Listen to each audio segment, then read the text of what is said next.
Hello, this is Angela with Parker's Permaculture. I'm out here with Apollo in the backyard of my Portland, Oregon permaculture garden in Zone 8B, and my neighbor's air conditioner just started running. It's a gorgeous evening here and super nice. Like, I am in love with this time of year. So it's early September in the garden, and that is a time of transition. I have a number of videos over the last several years where I talk about how this season in the garden is a difficult one for me. I start to get really tired of gardening. I start to get really done. Plants start to look tired themselves. They start to get to the end of their life cycle if they're an annual. Or maybe I'm just really sick of picking squash bugs and I am tired of weeding and I'm tired of pruning back things. Maybe I'm even tired of picking things. I'm pretty tired of picking plums and grapes, I can tell you that. So something that I've realized over the years, it's not that I'm tired of this season so much as I'm anxious for the next one. And that makes me frustrated. It makes me want to hurry up and get a move on. Let's hurry up and get into fall.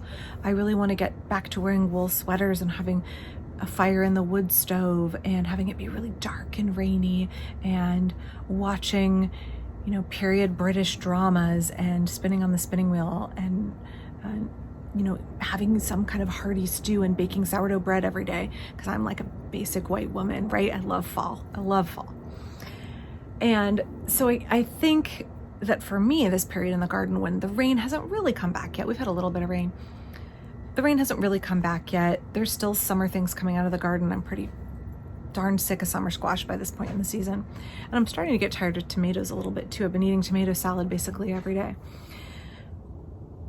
So I'm feeling that kind of tension of wanting to be ready to move on to the next thing. I've started taking water aerobics because I really enjoy it. I have found as much as I enjoy weightlifting and as much as I enjoy walking, I can't really run that much anymore. I used to be quite a bit more of a runner, but it's really hard on my joints. And as some of you know, I was a roller derby referee for several years.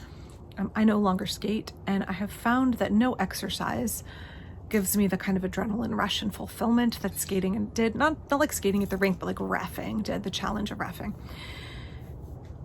The treadmill doesn't do it. The rowing machine doesn't do it. Even though I use the rowing machine 3 or 4 times a week, even though I'm lifting weights, that doesn't appeal to me as much. And my eldest kid, Ruth, was like, "Mom, come to water aerobics with me." She loves water aerobics. So I've started going to water aerobics with her and even without her.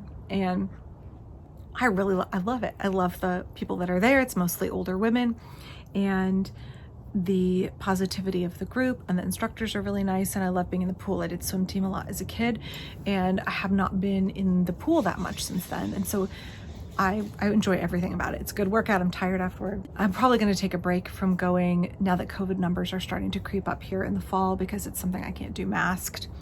Looking for those comments in the comment section about that, but I'm going to take a break in order to not be in an environment unmasked with other people exercising. So I will miss that. But anyway, I digress. The point I was getting to is that my water aerobics teacher said the other day, I have a word for today. I'm not really big on like word of the day or word of the year or whatever, but I appreciate why folks can pick a word and kind of meditate on it and marinate in it and use that as a focal point for meditation and thinking and reframing themselves. So I have a word for the day. It's patience. And I was like, okay, well, I'm impatient for this water aerobics class to start. So let's get a move on. Let's start like treading water. And she said, actually, it's more like a phrase of the day. Patience in the transition.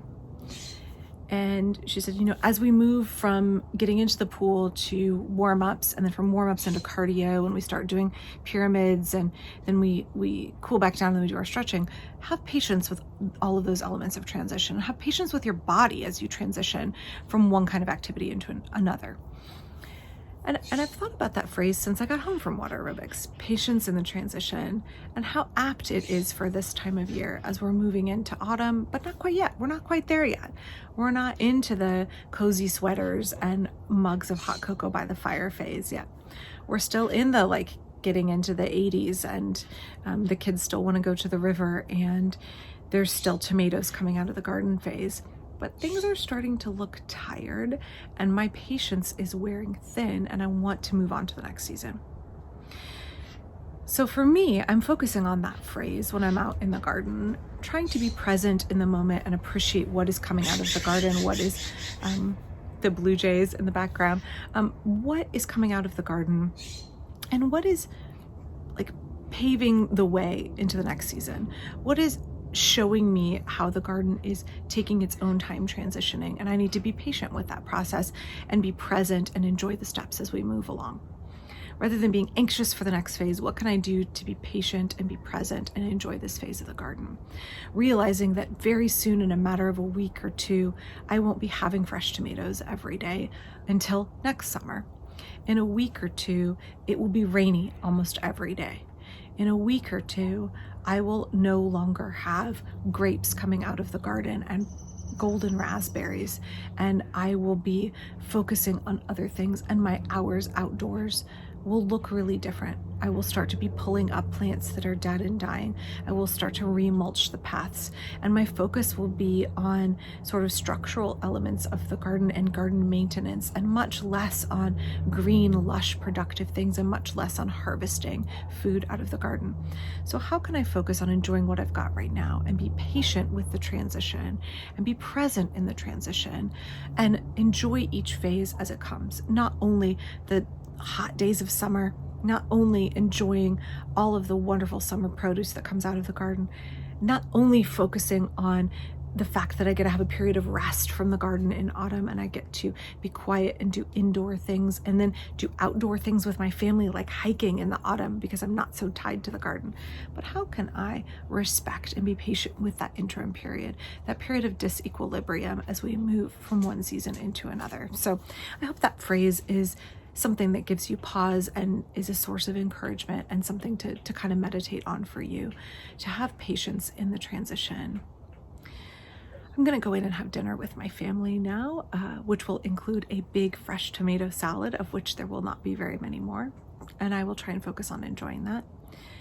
I hope that you are staying well and safe, and I hope that you are able to enjoy this season in your garden as well. Please don't forget to click like and subscribe, and I'll be back real soon. Bye-bye.